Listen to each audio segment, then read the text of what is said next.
नमस्कार. आज आपण बॅकवॉक पाहतोय. बॅकवॉक म्हणजे मागच्या दिशेने चालणे. आपण जेव्हा बॅकवॉक करतो तेव्हा आपल्याला जरा जास्त लक्ष केंद्रित करावं लागतं, जरा जास्त ताकद वापरावी लागते. याचाच अर्थ 30 ते 40% जास्त कॅलरीज यामध्ये बर्न होतात. हे बघा, सहज जेव्हा चालते मी तेव्हा इझिली चालते, कारण हे आपल्या अंगवळणी झालेलं आहे. आणि जेव्हा बॅकवॉक आपण करतो तेव्हा जास्त ताकदीचा वापर होतो आणि म्हणून काय होतं, चाल घे आणि म्हणून काय होतं, वजन कमी करण्यासाठी याचा अत्यंत उपयोग होतो. आपण दक्षता घेतो, आपण मागे चालताना कुठे आपटू नये, एखादी वस्तू अशी पायाखाली येऊ नये, याच्यासाठी अगोदरच छोटे छोटे स्टेप्स घेत असतो.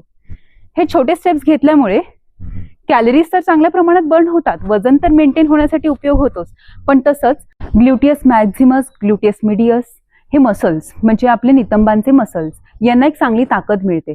तसंच आपल्या काफ मसलला सुद्धा याचा उपयोग होतो. हे सगळे इरेक्टर मसल्स पाठीचे यांना चांगली स्ट्रेंथ मिळते.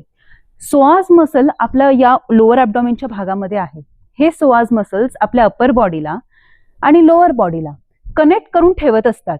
आणि जी काही आपण एक्सरसाइज करतोय, चालणं, उठणं, बसणं, ॲप संबंधित काही मुवमेंट, या सगळ्या मुवमेंट्सला सोआज मसल सपोर्ट करत असतात. आणि त्यांना जेव्हा स्ट्रेंथ मिळते तेव्हा आपल्याला पाठ सरळ ठेवता येते, आपलं पोश्चर सुधारतं. आता तुम्हाला प्रश्न पडेल की बॅकवॉक आणि पाठीच्या पोश्चरचा काय संबंध आहे? पण हा खूप जवळचा संबंध आहे. ज्यांना पाठदुखी आहे ना, त्यांनी नीट लक्षपूर्वक ऐका. पाठ का दुखते? पाठीचे इरेक्टर मसल्स असतात, ते एकदम कॉन्ट्रॅक्ट झालेले असतात, जखडलेले असतात आणि त्यांना मोकळं करायचं असेल तर आपण चालतो. बघा, आपण अंग मोकळं करायचं असेल, पाय मोकळे करायचे असतील तर चालायला बाहेर पडतो की नाही? चालल्यामुळे संपूर्ण शरीर मोकळं होतं, रक्ताभिसरण खूप चांगलं होतं आणि बॅकवॉक विशेषतः पायांमध्ये रक्ताभिसरण सुधारतं.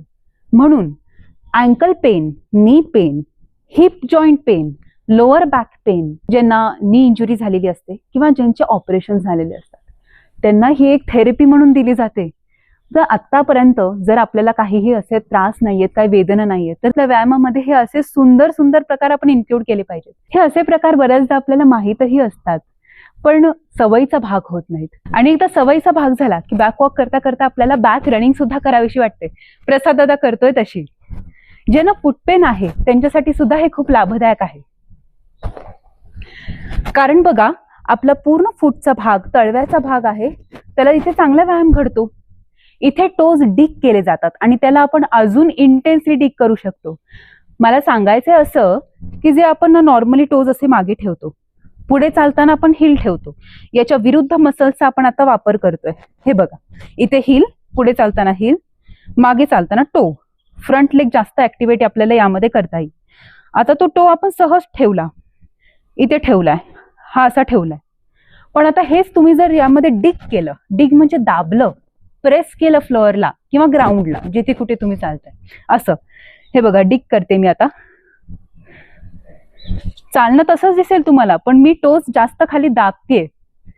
तर हा दाब निर्माण झाला की त्याचा चांगला उपयोग आपल्या जॉईंट्सला करून घेता येईल. ज्यांना अर्थरायटिस, नी पेन आहे त्यांच्यासाठी ही एक उत्तम थेरपी आहे. त्यामुळे तुम्हाला याचा अत्यंत लाभ होणार आहे. तसंच शालेय विद्यार्थी असतात किंवा टीनेजर्स असतात, त्यांना याचा उपयोग होतोच. का? कारण आपण ना ज्या सवयी आपण स्वतःला लावून घेतलेल्या असतात त्याचप्रमाणे आपला मेंदू काम करत असतो. म्हणून बघा, पुढे चालताना आपण सहज चालणार, सबकॉन्शियसली आपण वॉक करणार, पण मागे चालताना आपल्याला पूर्ण लक्ष केंद्रित करावं लागतं. यामुळे ब्रेनची न्यूरोप्लास्टिसिटी सुधारते.